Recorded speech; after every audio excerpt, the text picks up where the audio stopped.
Seeing the spaces through the spaces. I know that sounds cryptic and weird, but it's been a challenge lately, and yours truly is going to elaborate on it here briefly in just a second on this episode of the Gratitude Journal Podcast.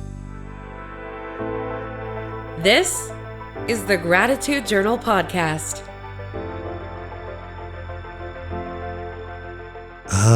Yes.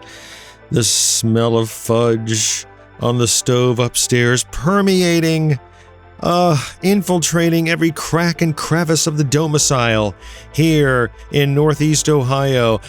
Even me inside the basement lair can sense that we're about, I would say we're about 9 or 10 minutes away from having the rich, luxurious essence of Donna's famous fudge moving through every crack and crevice of my corpus. You fudge lovers, jealousy. Yes, I know. Hey there, it's Matthew, deep inside the basement lair on this, a Sunday morning, which just happens to be a brilliantly sunny day here in early February. Not a cloud in the sky. Same yesterday.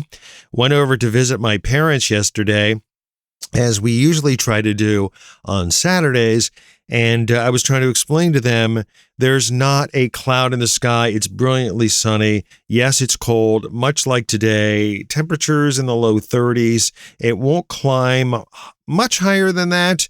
And of course, my parents, they won't lift up the curtain in their room. I mean, it's like walking into a mausoleum. It's dark. They won't, we put the blinds up and they put that blind down. They just don't want to have anything to do with the outside world. And I'm trying to struggle to remember the last time my 95-year-old parents have actually sniffed the outside air. I'm not going to say it's been a good, probably couple of years, because one of my siblings took them to get some booster COVID shot, and they had to go outside to do it, and they sort of whined and complained the whole time. But to try to explain to them, yes, it's really nice today. Yes, it's very cold, but a very rare couple of days of sunshine. I'm not the only person who complains about the lack of sunshine here in Northeast Ohio.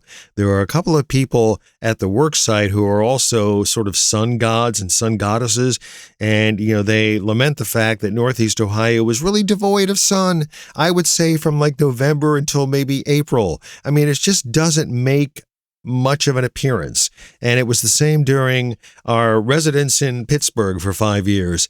I think Donna nailed it down. The research she did, 52 days where there is noticeable sunshine in Pittsburgh in that particular year. I think maybe it was 2006 or 2007. I can't be sure. Much the same here, but I am grateful that I can look up through my little glass block window and I see what I presume to be as blue sky, sunshine permeating, rolling through the pine trees on the outside of the front yard. And I know that I am now at least 7 minutes away from tasting fudge.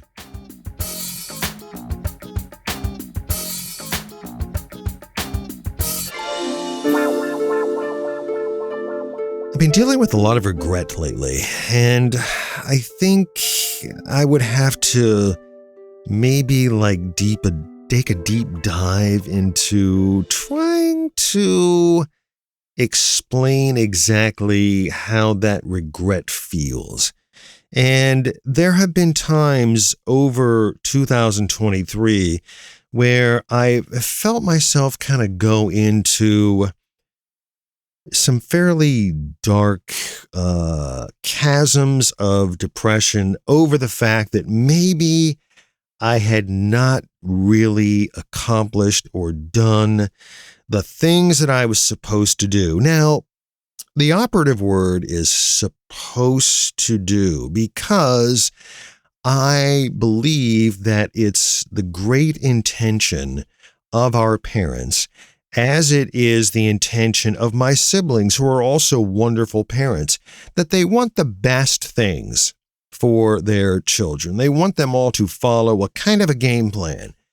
And early on, and I think I've referenced this before, the game plan was very much in evidence. I mean, early in grade school. I mean, I'm thinking like 6th or 7th grade, because I remember getting like this very ornate, detailed list of courses, like a couple of years down the road, offered by our high school to be, about what I was going to do to fill up my academic time as a freshman. Now, I'm in 7th grade thinking, wait a minute now, I haven't even finished 7th grade. I got to go through 8th grade yet. Why am I worrying about high school? And I remember leaving my desk, going up to Mrs. Wittig's desk, standing right next to her desk. Yes, enraptured by the smell of her perfume and various female body parts that I already knew that I was pretty much attracted to. So it was it was tough standing next to her desk, okay? But I had to do it because she was quizzing me. Matthew, now I'm going to set you up for algebra in freshman year. That's first semester. And then, I mean, we rolled through all these classes. Like, one, I didn't know what any of these classes even meant. And two, I figured, okay, if it's not like writing or something creative or literature, I really don't want to be bothered with it. But I think it was their intention, as I understand it now, that they were setting us up for great things, okay? Like, follow a game plan and you set yourself up to fail less than if you didn't have any game plan at all. I knew I wasn't going to go into the military, even though I kind of thought a little bit about the Air Force, but the military wasn't my thing. And I just didn't want to get a job in a factory. I certainly had my eyes set on doing something academic. So I think we early on have been set up with this game plan that we have to follow. Now, the other night, it was beer school time, and my nephews come up. It was my older sister's kids, and they're kind of into beer, and they journey up to our neck of the woods on Friday night. Usually I go down there. I usually have a designated driver, but I don't have my designated driver anymore. So we all went to a couple of breweries, and we discussed beer, and we talked about beer, and they look at Uncle Matthew and they say, is now the ABV, what am I going to taste here? That kind of thing. And so we call it beer school, but basically it's just we get together and try different beers and, catch up on stuff. Well, I bring that up because my nephews have not followed the game plan. And as much as my sister, who is really a clone copy of my mother in terms of just her dedication to her family, her dedication to her church, and it's really interesting how much I think my sister Anne sort of mimics my mother. She wants the same thing for her sons. Well, Alex and Anthony, they're just not that kind of, they haven't followed that kind of game plan. They're working. They didn't go the college route. They were playing in a band for many years. I mean, I've been following their band for the last decade. That band has since gone away. And so now they've journeyed into starting a clothing line. They've made multiple trips to Japan because they're, transfixed with Asian culture, and they're trying to ascertain, their appreciation of the quote unquote finer things in life. And, I consider craft beer one of the finer things in life. So I am impressed that they would move me into the direction of maybe playing a mentor for them. So I bring all of this up because I believe that this depression that I had been experiencing and still experience to a certain extent is because I know that, like them, I really did not follow the game plan. And while I got a college degree, my game plan was going to a Catholic seminary to be a priest. I mean, nobody does that. I mean, not a whole lot of people do that, hence why there's such a shortage of priests. And two, I didn't follow through on that. So I was, for a little while, pretty much a big failure, to my parents. And so it has been my job, as I explained to them on Friday night, to try to not get wrapped up in the big picture, and to instead focus on these small little spaces, these little gaps of success, because I believe if we continue, to measure ourselves to the other people who have followed the game plan and we have not followed the game plan, I think there's immediately going to be disappointment. Now you're saying, well, if you recognize that, then why the hell were you on the doorstep of more therapy? Well, I don't know the answer to that.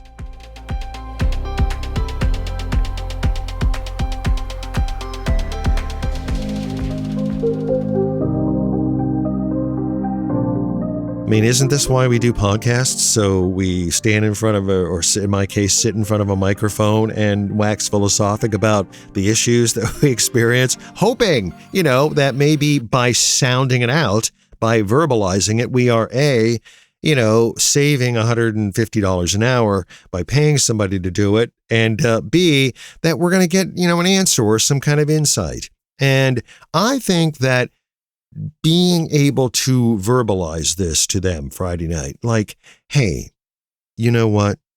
You have a whole life ahead of you. Like, there is plenty of time to go to college. There is plenty of time to do career searches. There's plenty of time to go to a trade school to learn something. But whatever or wherever you are in your path, in your journey, you have to find these little gaps, these little crevices, these little spaces of understanding that maybe propels you to the next level, because not everybody has that journey. Not everybody is on that journey, regardless of how important it is to the people who, mentor us and want us, to be on this path of success. I mean, everybody wants that for the people that they care about, but it is not a journey that maybe is right for everybody. And it's a journey that not everybody is going to follow.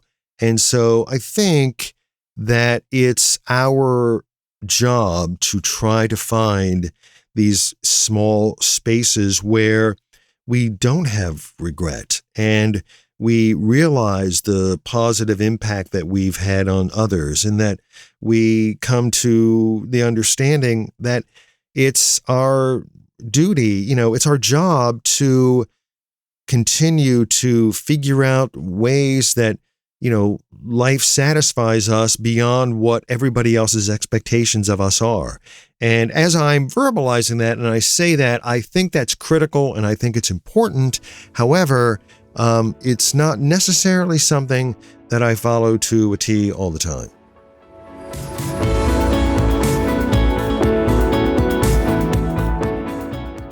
Yeah, I admit I've had some pretty dark, down in the dumps moments in trying to ascertain my understanding of this. And I, by no means, even though there is massive amounts of sunshine outside and there is going to be some really tantalizing fudge here in several minutes on the inside, that really is not an automatic invite to have, mental health about this, because I have really struggled with trying to understand my place in the world and, where I am in relation to where I should be. I mean, I traveled around a lot, and people my age now are talking about, retirements and pensions and things like that.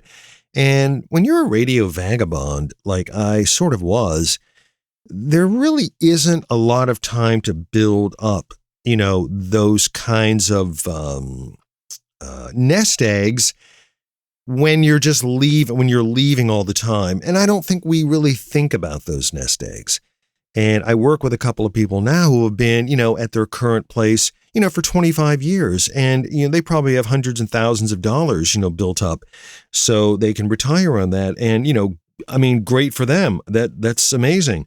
I think, for the rest of us who, in some way, shape, or form are trying to play catch up, we sort of beat ourselves up. I know I do, about the fact that I am woefully prepared for retirement. I just didn't think about it. And so when I get my Social Security piece of paper that tells me what I'm going to be earning, at least projected earning, based on the fact that there still will be Social Security when I decide to retire, yeah, it can be pretty depressing.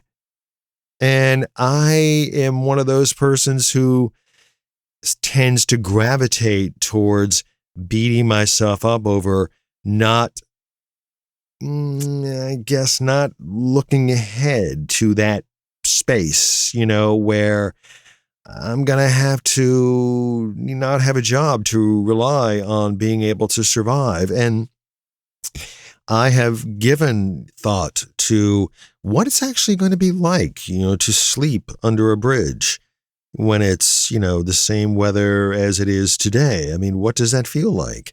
And what does it feel like to wander down to the Haven of Rest Ministries in the hope that you're going to have a cot for that night? I mean, these thoughts have sometimes gone through my head. And when I'm driving in downtown, to a meeting or wherever we're going, and I see people waiting outside in line, I think, is that going to be me? Because I just made all of these horrible decisions or lack of decisions.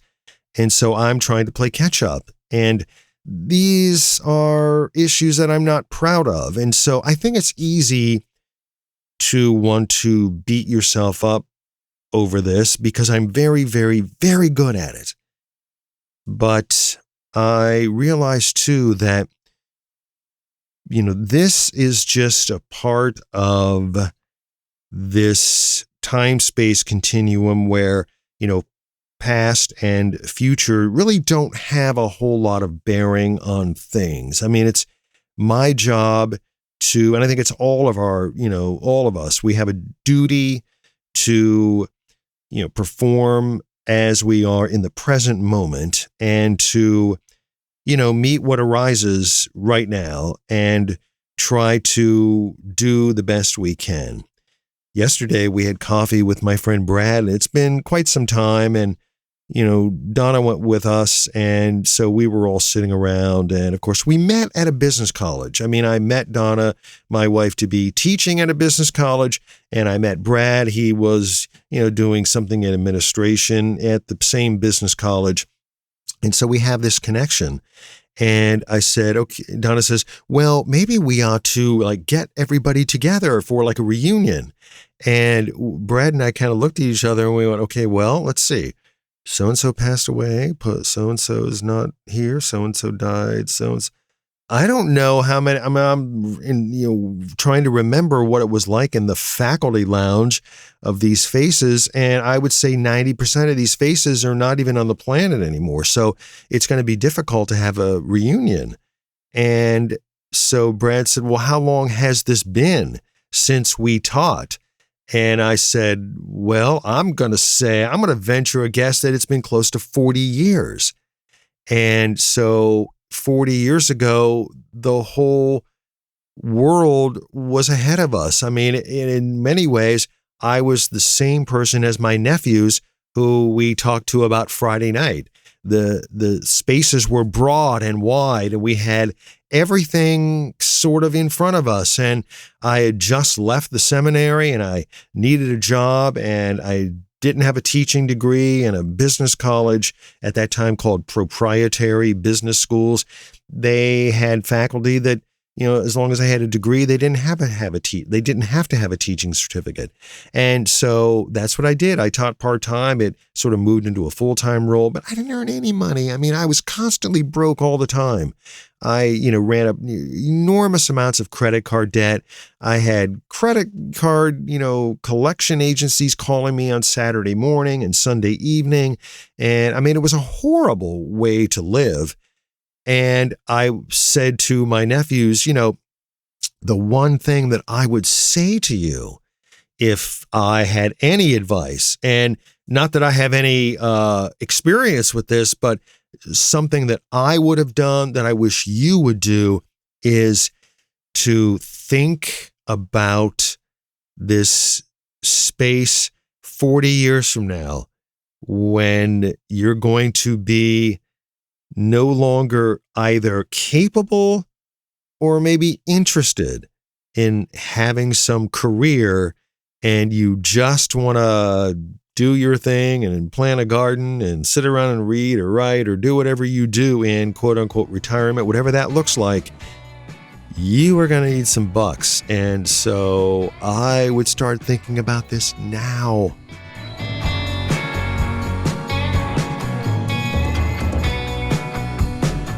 I'm really, really good at beating myself up. I mean, I'm really good about it. I'm really quite adept. I mean, if they gave out advanced degrees, I would easily be in a master's program and probably working on a PhD dissertation because I'm pretty good at it. And one of the things that I've talked about to various people in therapy, I'm due to talk to somebody else, I guess. I mean, I'm a fan, of sitting across from someone, hopefully in real time, because a lot of these folks, they want to meet via Zoom, and it's not the same thing.